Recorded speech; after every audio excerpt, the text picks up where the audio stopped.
डर सबको लगता है। उबर राइड। रात के लगभग 11:30 बजे का समय था। नशे में धुत 3 लड़के काफी देर से एक ऑटो की तलाश कर रहे थे, लेकिन बारिश की वजह से सड़क पर कोई भी ऑटो नजर नहीं आ रहा था। वो तीनों टैक्सी बुक करने की भी कोशिश करते हैं, लेकिन बारिश की वजह से किसी के भी फोन में नेटवर्क नहीं आ रहा था। तभी अचानक मयंक के फोन में नेटवर्क आया। उसने उबर ऐप खोलकर चेक की तो उनकी लोकेशन के पास एक कैब दिखाई दी। अरे मिल गई टैक्सी, जल्दी से बुक कर लेता हूँ वरना ये भी निकल जाएगी। मयंक ने टैक्सी बुक की। थोड़ी ही देर में टैक्सी उनके सामने आकर रुकी। उन्होंने देखा कि टैक्सी में ड्राइविंग सीट पर एक फीमेल ड्राइवर बैठी है। नशे की हालत में फीमेल ड्राइवर को देखकर उन तीनों की आंखें चमक उठी। वो आकर टैक्सी में बैठे और उन तीनों की नजर मानो उस फीमेल ड्राइवर पर ही अटक गई हो। Sir OTP? ओटीपी भी बता देंगे, पहले अपना फोन नंबर बता दे तो चलेगा क्या? टैक्सी ड्राइवर पायल ने धीरज की बात का कोई जवाब नहीं दिया। तभी मोहित बोला, अरे क्यों इतनी खूबसूरत लड़की को परेशान करता है? ओटीपी है 1434। मैडम आप इसकी बात का बुरा मत मानिएगा, थोड़ा पीकर टाइट है आज। तुम्हें डर नहीं लगता क्या कि कहीं तुम्हारे साथ कुछ ऊंच नीच ना हो जाए? वैसे भी आजकल जमाना कुछ अच्छा नहीं है।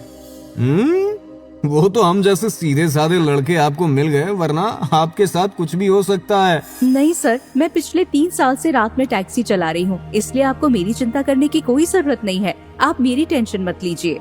क्या सोलर सिस्टम है क्या इसमें? ये मेरा काम है, मुझे इसमें कोई परेशानी नहीं है। अरे ऐसे कैसे ना ले टेंशन? इतनी खूबसूरत लड़की रात में टैक्सी चलाने के लिए निकलेगी तो टेंशन तो हो ही जाएगी ना। वैसे अगर आपको काम की इतनी जरूरत है तो मैं आपको काम दे सकता हूँ, आप मेरे साथ चलिए ना। नहीं सर, मुझे कोई काम नहीं चाहिए, मैं ठीक हूँ। वैसे आपको अशोक मोहल्ले में कहाँ जाना है? जहाँ तुम लेकर जाओगी हम तो वहीं चल पड़ेंगे, पर मुझे तुम्हारे लिए बहुत बुरा लग रहा है। इतनी प्यारी लड़की को ऐसा काम करना पड़ रहा है। कितनी खूबसूरत आंखें हैं तुम्हारी, कितने खूबसूरत होठ। इतना बोलकर मयंक ड्राइवर पायल का चेहरा छूने लगता है, जिससे वो बहुत ज्यादा अनकंफर्टेबल हो जाती है। वो मयंक का हाथ हटाने की कोशिश करती है तो मयंक उसकी तरफ देखकर एक अजीब सी स्माइल देता है। सर प्लीज आप थोड़ा ठीक से बैठिए, वरना गाड़ी का बैलेंस बिगड़ जाएगा। ओह सॉरी सॉरी सॉरी, मुझे पता नहीं था कि आपको बुरा लग जाएगा। इतना बोलकर मयंक जोर जोर से हंसने लगा और उसके साथ साथ उसके दोनों दोस्त धीरज और मोहित भी पायल को देखकर एक क्रीपी सी स्माइल देने लगे।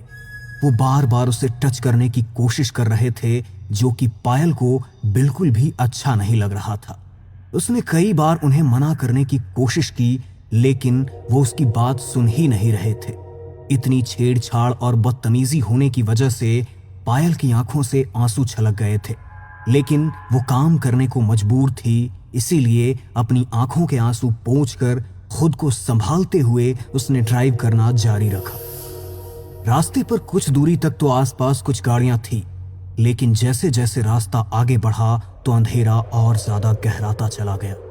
आसपास केवल कुछ गिनी चुनी गाड़ियां ही रास्ते पर दिखाई दे रही थी। बारिश और बढ़ गई थी।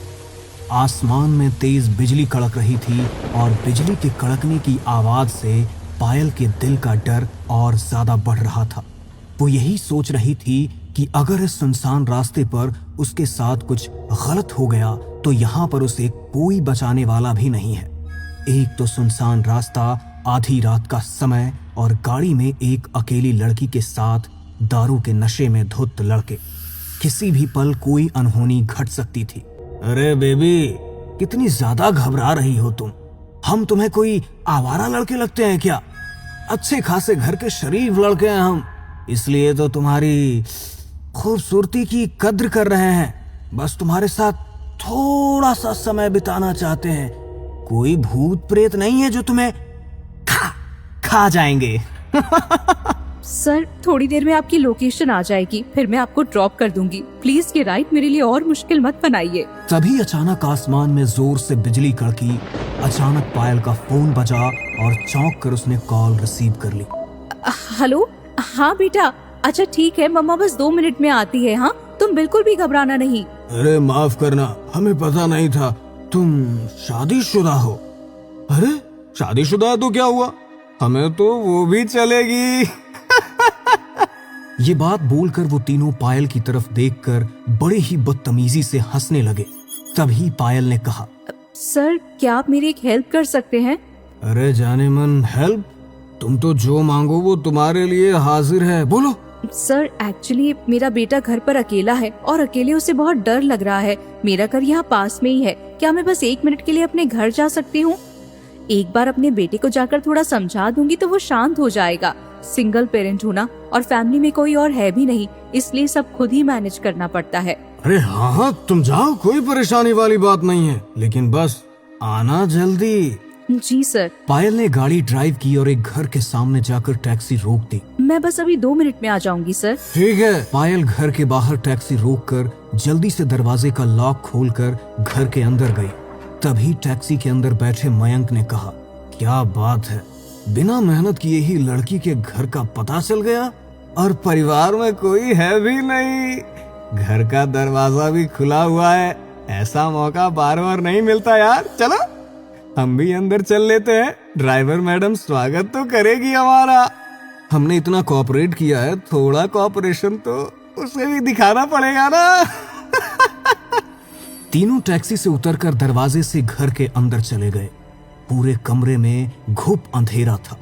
तीनों को एक दूसरे का चेहरा भी ठीक से नजर नहीं आ रहा था, लेकिन तभी उनके कानों में एक आवाज पड़ी, बेटा मम्मा बस उन 3 लोगों को छोड़कर अभी आपके पास आ जाएगी। अब मम्मा को जाने दो, मम्मा जल्दी आ जाएगी। हाँ ठीक है मम्मा, पर प्लीज देर मत करना। आपको पता है ना, मुझे अकेले डर लगता है।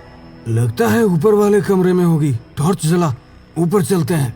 उन्होंने फोन की टॉर्च ऑन की और सीढ़ियों से ऊपर की तरफ बढ़े। रात के पहर सीढ़ियों से चरचर की आने वाली आवाज बड़ी ही भयानक लग रही थी। वो जैसे ही ऊपर पहुंचे तो उन्हें कमरे से पायल के चीखने की आवाज आई। कहीं कुछ हो तो नहीं गया मैडम को? लगता है उस कमरे में है मैडम। तीनों ने कमरे का दरवाजा खोला। अंदर भी गहरा अंधेरा था, इसलिए ठीक से कुछ नजर नहीं आ रहा था। वो तीनों अपने फोन के टॉर्च की रोशनी से पायल को ढूंढ रहे थे। तभी उन्हें एक बच्चे के रोने की आवाज आई।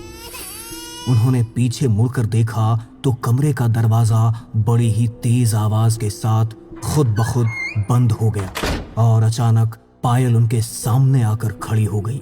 उसे अचानक अपने सामने देखकर वो तीनों घबरा गए। सर मैंने बोला था ना, मैं बस 2 मिनट में आ रही हूँ। आपने मेरा इंतजार क्यों नहीं किया? आप मेरे घर में क्यों चले आए?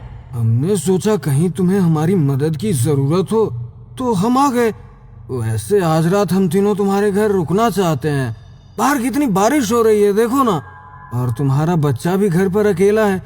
तुम कहाँ पहले हमें छोड़कर आओगी और फिर वापस अपने घर आओगी, इसीलिए हम सोच रहे हैं आज रात यहीं रुक जाते हैं। चाहो तो बदले में तुम पैसे भी ले लेना। पायल के चेहरे पर गुस्सा साफ झलक रहा था। तभी अचानक बड़ी ही तेज बिजली कड़की। बिजली की रोशनी जैसे ही कमरे के अंदर पड़ी, पायल उनके सामने से कहीं गायब हो गई। उन्होंने इधर उधर टॉर्च मारकर देखा, लेकिन पूरे कमरे में पायल कहीं भी नजर नहीं आ रही थी।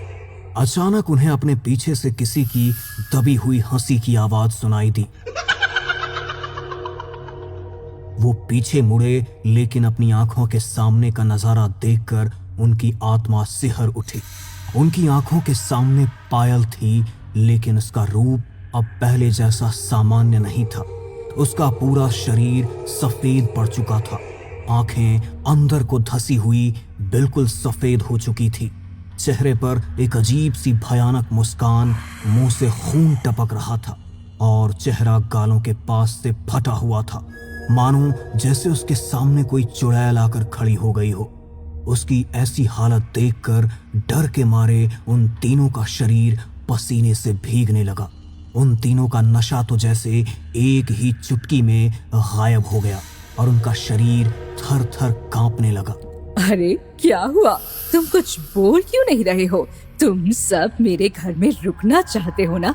तो ठीक है, लेकिन शर्त ये है कि अब मैं तुम्हें यहाँ से बाहर नहीं जाने दूंगी। अब से तुम हमेशा मेरे साथ इसी घर के अंदर रहोगे। तुम मेरी बात समझ रहे हो ना मैं क्या कह रही हूँ? देखो, हमें जाने दो, हमें नहीं रुकना यहाँ, हम तुमसे कुछ नहीं चाहते। चलो चलते हैं यहाँ से। इतनी आसानी से कैसे जाने दूं? उसने मयंक और धीरज के पेट में अपने पहले नुकीले नाखूनों को काट दिया और दोनों को पूरी ताकत से हवा में उठाकर दीवार की तरफ फेंक दिया। मोहित डर कर वहां से दरवाजे की तरफ भागा। वो जैसे ही दरवाजा खोलने की कोशिश करने लगा तो दरवाजे के अंदर से दो बड़े ही भयानक हाथ निकले। उन्होंने मोहित की गर्दन को कसकर पकड़ लिया। मोहित की गर्दन से खून टपकने लगा और वो बेसुध होकर नीचे गिर पड़ा। इसके बाद वो औरत मयंक की ओर बढ़ने लगी। मौका देखकर धीरज ने दरवाजे का हैंडल घुमाया और कमरे से बाहर निकल गए। कमरे से बाहर निकलते ही जैसे ही उसने एक कदम आगे बढ़ाया उसके पैर किसी से टकराए। धीरज ने नीचे देखा, वहां मोहित की डेड बॉडी पड़ी हुई थी, जिसे देखकर धीरज घबरा जाता है। वो अपने चारों ओर देखता है। ये देखकर वो हैरान रह जाता है कि वो फिर से उसी कमरे में आ गया है और वो टैक्सी ड्राइवर उसके ठीक सामने खड़े हुए गुस्से में उसे ही घूर रही है। ये कैसे हो सकता है? अभी तो मैं इस कमरे से बाहर निकला था, फिर से इसी कमरे में कैसे आ गया? देखो, हम जानते हैं कि हम तुम्हारे साथ गलत करना चाहते थे, लेकिन मैं तुमसे माफी मांगता हूँ। हम आज के बाद फिर कभी किसी लड़की की तरफ आंख उठाकर भी नहीं देखेंगे। प्लीज हमें जाने दो। तुम्हें जाने दूं? लेकिन मैं तुम्हें कैसे जाने दूं?